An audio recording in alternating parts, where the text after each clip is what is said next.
எப்பொழுது கல் முழுமையாக சட்டப்பூர்வமாக அது பொதுமக்களுடைய பயன்பாட்டுக்கு வருதோ அன்னைக்கு முதலாக அந்த கல்லை குடி போவது நானு அண்ணன் டிடிவி தினகரன் அவர்கள்.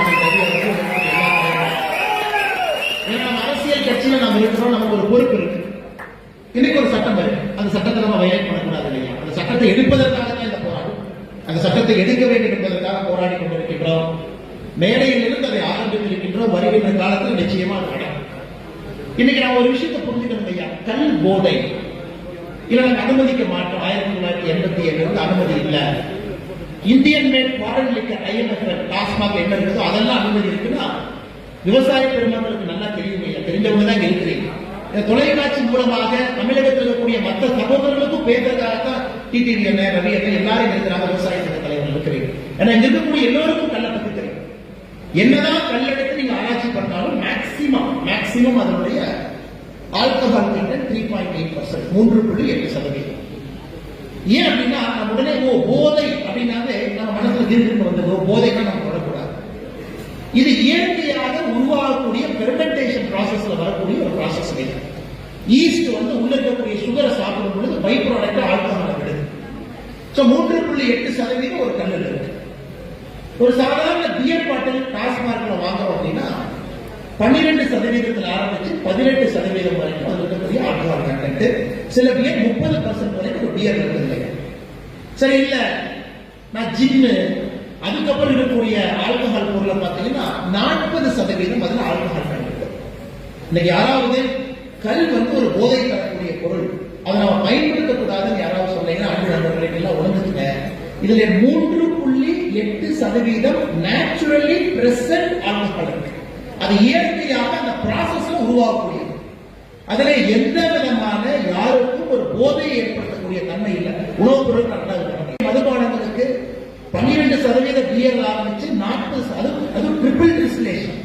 ஃபர்ஸ்ட் டிஸ்டிலேஷன் பண்ணும்போது 64% இருக்கும். அதுல இருக்கக்கூடிய ஆல்கஹால் கண்டென்ட் அந்த டிஸ்டிலேஷன் செஞ்சு குறைச்சு அது 40% இப்ப டாஸ்மாக் விற்கக்கூடிய ஒரு மதுபானத்தினுடைய ஆல்கஹால் கண்டென்ட், போதையினுடைய கண்டென்ட்.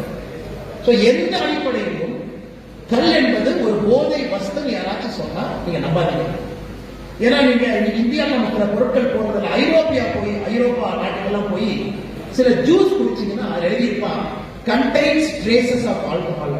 ஒரு ஃப்ரூட் ஜூஸ் குடிச்சீங்கன்னா ஐரோப்பிய நாடுகள்ல சில நாடுகள்ல ஒரு ஃப்ரூட் ஜூஸ் குடிச்சீங்கன்னா அதுல கண்டெய்ன்ஸ் ட்ரேசஸ் ஆஃப் ஆல்கஹால்.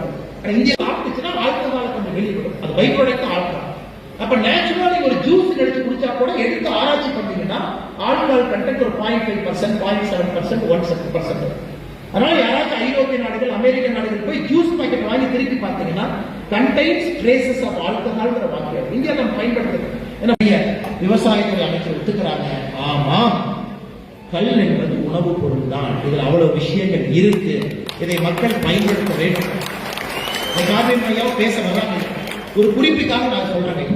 அதனால எந்த அடிப்படையில பார்த்தாலும் கல்லை பொறுத்தவரை நாம் தொடர்ந்து தடை செய்து வைத்திருக்க வேண்டிய அவசியம். காலம் மாறிடுச்சு, காலகட்டம் மாறிடுச்சு. 1987 காலம் வேற. அப்ப டாஸ்மார்க் அப்படின்னு ஒரு பெரிய மிருகம் இல்லைங்க. டாஸ்மார்க் இவ்வளவு பெரிய மிருகம். இந்த மிருகம் இன்னைக்கு 50,000 கோடி ரூபாய் சம்பாதிக்கிறது. டாஸ்மார்க் மட்டும் 50,000 கோடி ரூபாய் அரசுக்கு வருமானம் சம்பாதிச்சு கொடுக்குது. 1 லட்சம் கோடி ரூபாய் டாஸ்மார்க் சம்பந்தப்பட்டவங்களுக்கு வருமானம் சம்பாதிச்சு கொடுக்குது. நம்ம நிறைய பேர் நினைச்சுக்கோ டாஸ்மார்க் வருமானம் 50,000 கோடி இல்லைங்களா? டாஸ்மார்க்கினுடைய அரசுக்கு கட்டக்கூடிய வரி அந்த வருமானம் தான் 50,000 கோடி. டாஸ்மார்க்ல சாராய ஆலைக்கு வரக்கூடிய லாபம், டாஸ்மார்க்கு பை ப்ராடக்ட் சப்ளை பண்றவங்க, பேக்கேஜிங், பேக்கிங், சாராய ஆலையில பொருள் கொடுத்து அதன் மூலமாக இந்த சாராயத்தை செய்யறவங்க, அவர்களுக்கு வரக்கூடிய லாபம் 1 லட்சம் கோடி. உங்களுக்கு தெரியும் வரி என்பது 30-40% தான் லாபத்தில் போறோம். 50,000 கோடி ரூபாய் தமிழக அரசுக்கு நேரடியாக வருமானம்.